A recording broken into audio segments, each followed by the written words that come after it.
Breaking the cycle to step forward.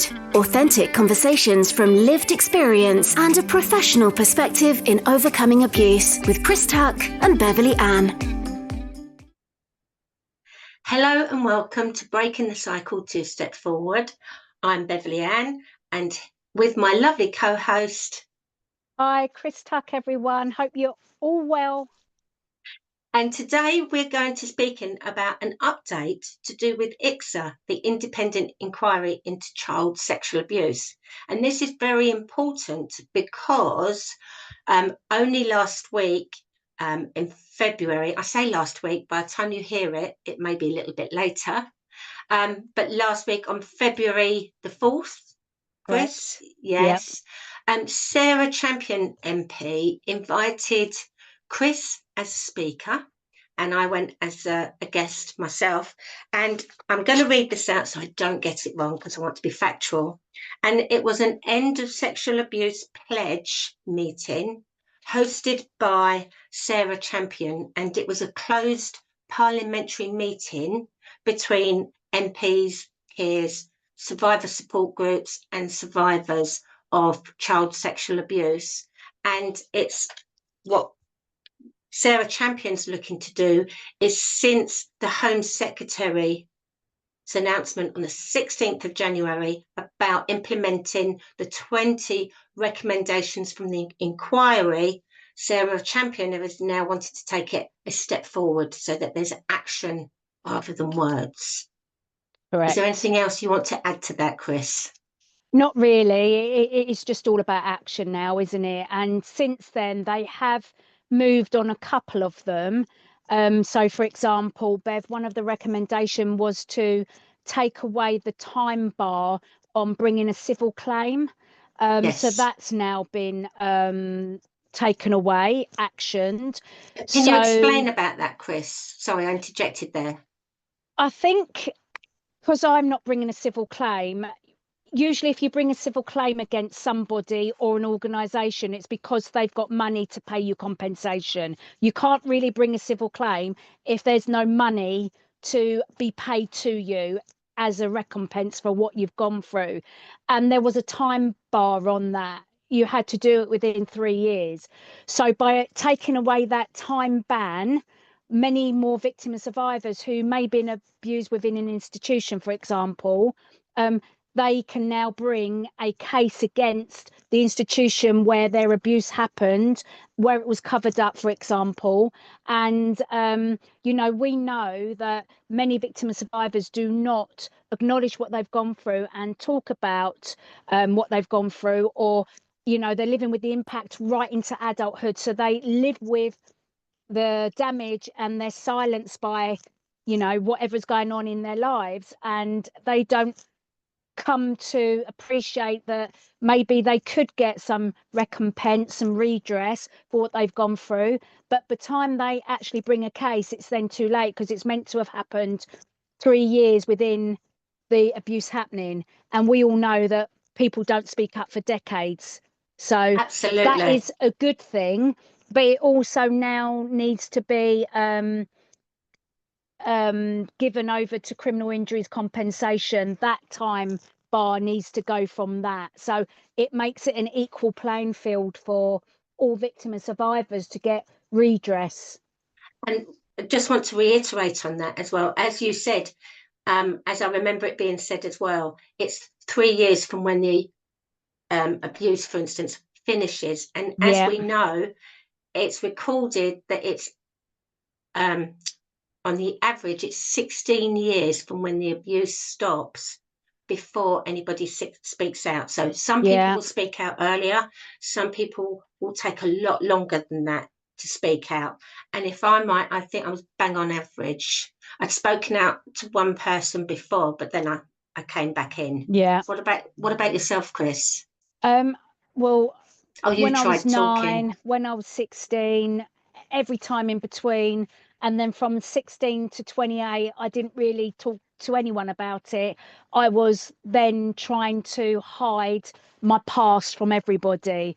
So, yeah, it has a different impact on different people. But at the end of the day, there should be no time bar on anything when it comes to this kind of damage that is done to people, the harm that is caused to victims and survivors. We should be able to get redress in any way, shape, or form we can when it's the right time for us to do that. Absolutely. And that enables victim survivors also, once they have redress, to be able to find the right support that they need and for it to become available to them. And, you know, Beverley, I just want to say right here, there's many people that go, oh, why are all so many people coming out of the woodwork when a particular person has died and the abuse comes to light? They're only in it for the compensation. But you've just literally said most of us will use any compensation or redress we get for our therapy. And we shouldn't even be in therapy in the first place because we shouldn't have been harmed in the first place. Absolutely. And we're going to talk about some facts here. So these facts are from the actual report of the independent inquiry into child sexual abuse. Anybody can access this online. They can't necessarily get a read copy, but I'm going to just read out some facts because we want to put this into context here. And you can tell me, there was just under 7,000 people that took part in the IICSA inquiry and the Truth Project, sharing their story. And that's where the figures have come from, isn't it? Yeah, I think, Bev, it was about 7,300 if you include I'll say that again, core participants as well. Yeah, and our voices were part of this. And just wanted to share that out of all that, and I'm going to tell you the actual page number because facts are really important to people. And as we know, the facts are really hard sometimes to actually share when it comes to child sexual abuse, because for only 1 in 8 children or adults, but were children, that were and are sexually abused are known to the statutory authorities. Yeah. And so the independent inquiry was able to give their facts from people that have actually come through and spoken, but just remembering that these facts are from the people that have come forward and shared, most of them, not all of them, first time as well. Yeah. So there'll be another 7 for each person that is not known to the authorities.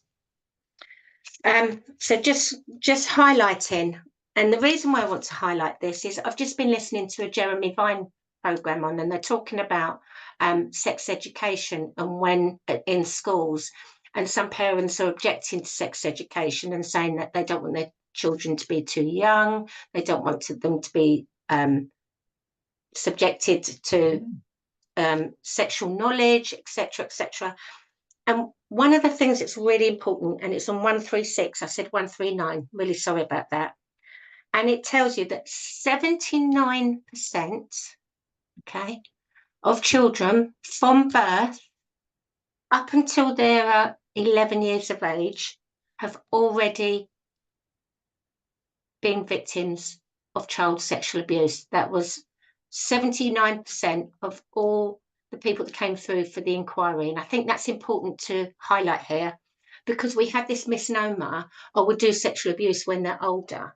And sex education, not sexual, sex education when children are older. But hold on, if we don't give some sort of knowledge, how do we stop child sexual abuse when they're younger? Yeah. So that's something that's very dear to my heart. And I know I can hear people screaming out, well, but we can do it in a way that it has to be age appropriate. So, but we also have to do it in a way, and we've said this time and time again, but we'll say it again, in a way that it gives permission for children and knowledge to know if it doesn't feel right, something's happening, then it's not right for you. And that is important because, you know, we've heard so many times, you know, why haven't children spoken up? But it's not the children's place to have to speak up and tell adults what is happening to them. It's up to us to create those safe spaces, to give the children the education and awareness, so that if something untoward is happening to them, then they can know that it's fine, okay, safe to speak up and say, this is happening to me, and please, can you help me stop it? Like, every adult has a duty of care to children, to keep an eye out, to make sure that nothing untoward is happening to them, and to step in and take the appropriate action, even if they just suspect and they don't have enough evidence. This is not about gathering evidence. This is about protecting children. So what are the non-verbal cues? What are the verbal cues? What is it that you're noticing? What is your gut instinct? Report, speak, do something. Excuse me. And that is so prevalent, because we're now going to move on to other figures on page 39. And if this is challenging for anyone to hear, and I appreciate it's challenging, think how much more challenging this is for those young children going through that sexual abuse. And that is the fact of it. And it's not just sexual abuse, it'll be physical, there'll be emotional abuse involved in that too. So we're talking clearly here, we're giving you some evidence. So 58% of the females that were abused by a family member. Yep. And when we say family members, that can include mum, it can dad, grandparents, step-parents, uncles, siblings, aunties, siblings. Siblings is really not spoken about, but it's still a family member. So 58% of all sexual abuse happens within the family. According to this report. According to the IICSA report of just over 7,000 people coming forward. Okay. Yeah.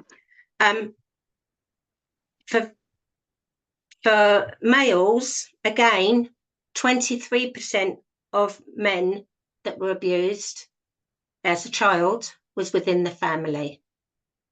Okay. What surprised? Go on. Sorry. Most of the abuse for men who came through the inquiry happened within an institution, because if you look at the history of men and women, many men were sent away to boarding school, they were sent away into secure units, or they were sent away to different institutions, and that's where their abuse took place. Whereas many females were just, their place was at home. So that's where most of the abuse took place, within the family home. So that's why you see that kind of context happening. Yeah, because I'm quite shocked with these figures here. So carrying along the line, so 14% of females were abused by another child, not related. 16% were males that were abused by another child, not related. So it's greater for the men outside of the family there. Educational staff. So educational staff, we're talking about schools, boarding schools. In females, it was 8%, but for boys, it's 24%. And that's the reason why. Yeah. And again, religious staff. Yeah. So for religious staff, it was 3% for females, but for boys, 12%. Yeah. You know, and that goes on down the spectrum. So it's on page 39. If you're looking up and you want to know more, please, we'll put the link again, as we always do, underneath this episode that you're watching or listening to. You can go in there and find the facts and the figures, and it's so important. And that's why we keep this conversation going, and we share this information for people to have a reality and understand exactly the prevalence of what's happening. And last and foremost, I just want to also, I've got a sheet here with different facts from the Act on IICSA report. It's estimated, and it can only be estimated, that 500,000 children are sexually abused every year. And that comes from the Child Centre of Expertise, Facts and Figures, Bev. Absolutely. And that's what I've got here. Now, since the inquiry was launched in 2015, so we're not talking about even in our year, you know, because people say, oh, that was a long time ago. We're talking about now. We're talking since 2015 and 2024, it's estimated that over 4.5 million children were victims of child sexual abuse. That's in England, it's in the UK, that's within across all socio-economic stratosphere. So it's not just poverty, because people want to label it and say, oh, it's over there. It's not. So we need to be aware of this. And that's exactly why we were at the meeting last week. Anything to say, Chris, before, because we're going to go on to hear your speech about what you delivered at that time? No, I mean, I think the stats speak for themselves. You know, you say estimation because no one knows the true scale and scope, the true prevalence, because it is so prevalent that people just don't want to acknowledge it. And we say, don't we, that 3 children in every classroom as a minimum are victims of child sexual abuse. So it is endemic within society, and we have to do something about it. There is no more talking, no more conversations need to be had. We don't need any more reports. We just need to act on what we know and change these statistics, which are absolutely shocking. And these are not myths, these are facts. So I'm very proud to say I was invited to that meeting because of you, Chris, and you were invited to speak on the panel. And you were one of 6-7 people on the panel. And that included, obviously, Sarah hosted that panel, and John O'Brien, who's also been our guest, he was there. Would you like to speak about the other ladies that were on the panel as well? Yeah, so David Greenwood, who is an abuse lawyer solicitor, that helped some core participants go through the inquiry, and also still works with the Act on IICSA campaign group now. And then we had Jane Senior, who was a whistleblower in the Rotherham grooming gang scandal, organised networks or rape gangs, whatever you want to call them. And then we had Baroness Newlove, who is the Victims Commissioner for England. Yeah. And yes, sorry, I did say ladies. I forgot. I Oh, will say to David. everybody, I will say to everybody, this is so important to us, so passionate about it, that I'm actually having to slow my speaking down so I can get my words out, because what I really want to say, I can't say. Yeah. So I can hear my heart beating, and I'm sure it must be like that for people listening as well, Chris. How about yourself? Well, I know so many victim survivors that have gone through the inquiry, and those who didn't have the opportunity to do so because they didn't know about it at the time, and they may have just become aware of what's happened to them now, and they probably wish they had the opportunity to do the same, because I get emails all the time asking how can they go and take part and speak. I think we're all at a point where we're fatigued, we're battle weary, and we're sick and tired of hearing lessons will be learned, things will change, and having to explain ourselves time and time again, bringing up our lived experiences to prove the impact and to prove why things need to change. We just want someone somewhere, i.e. Parliament, cross-party, to just enact the IICSA recommendations. Absolutely. So on that note, I think that we can move nicely on. I've asked you, you wrote a speech that was absolutely amazing, and I will say that. And you stood up and you shared this in the meeting.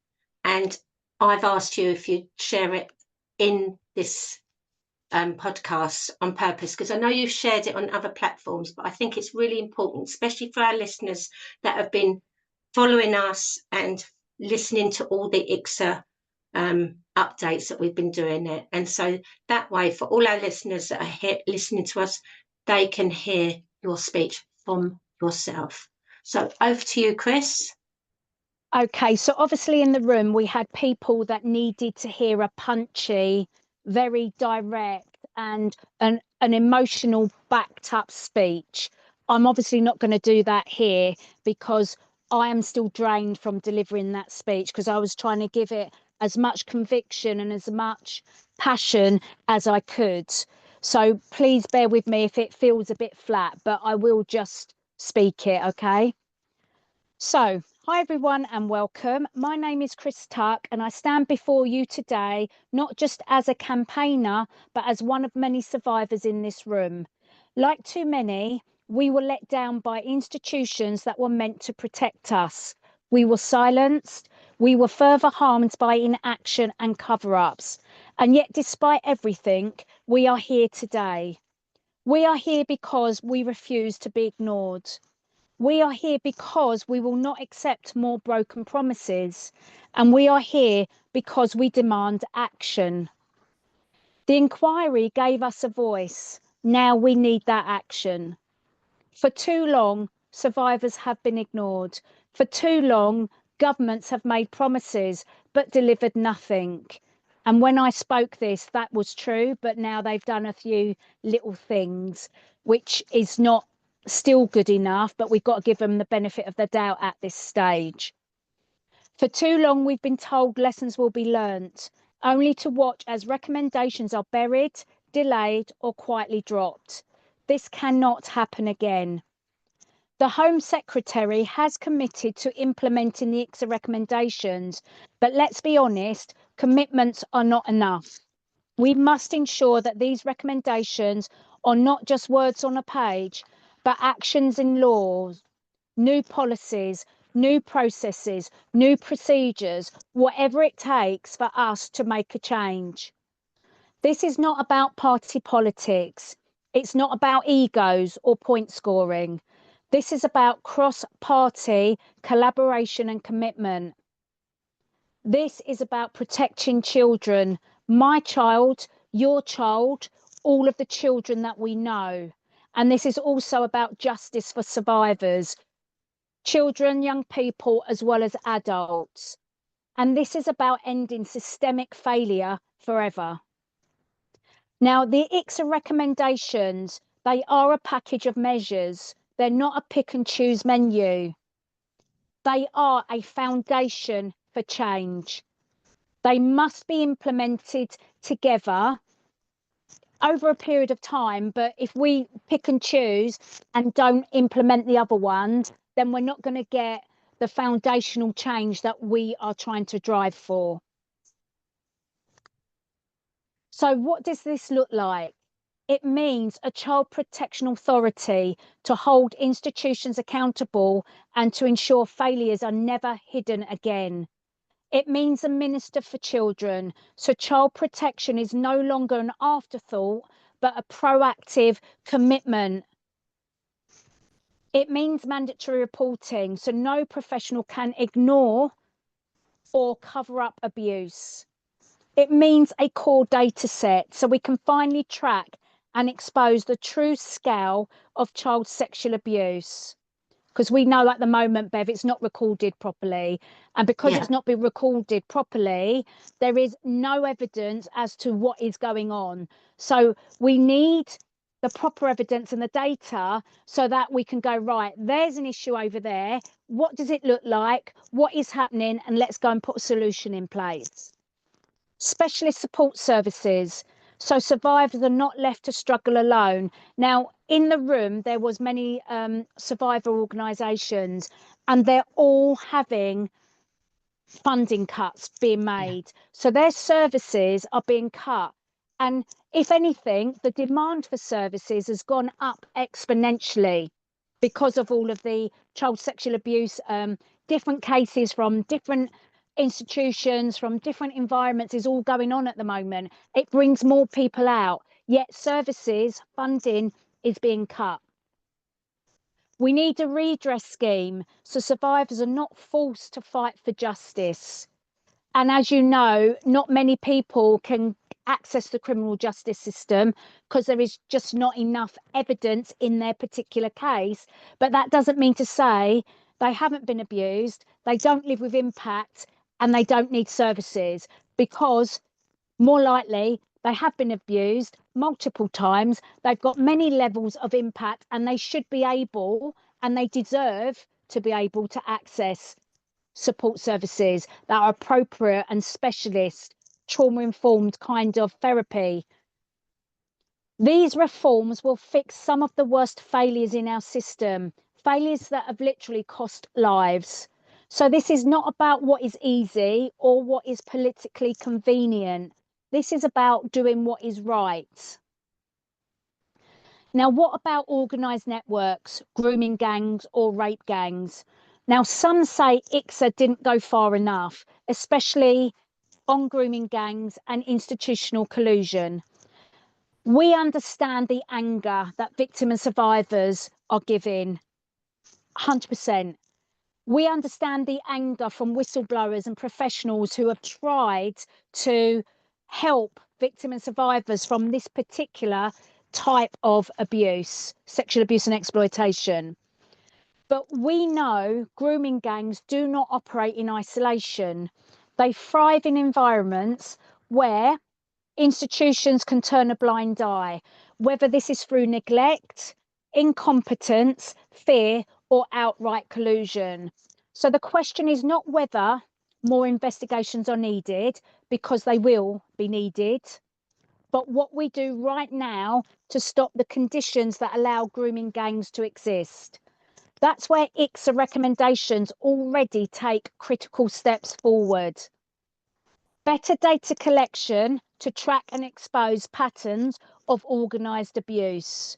Mandatory reporting so professionals cannot look the other way. A child protection authority to investigate failures and prevent cover-ups. Would further investigations into grooming gangs and institutional collusion be valuable? Absolutely. But another inquiry that's been called for will not stop the abuse.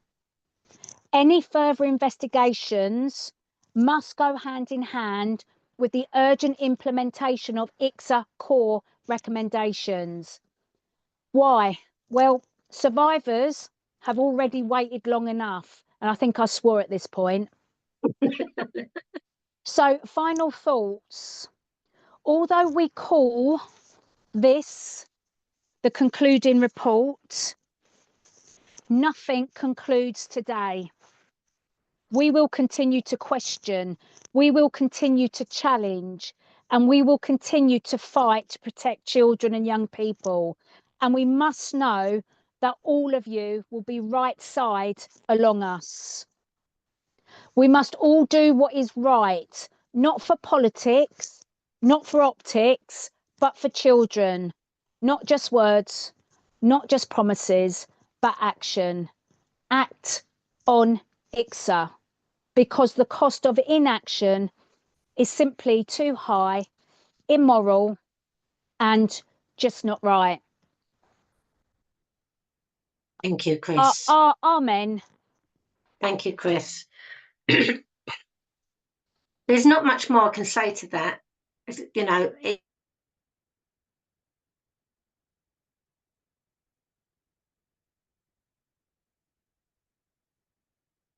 So Beverly's stuck at the moment, and I don't know whether it's Bev or me.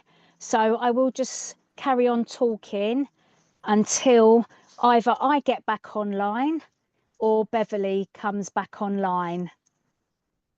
So if anyone has anything to say about what you've listened to so far, then please put your comments in the box below, and we will get to answer your questions as soon as we possibly can.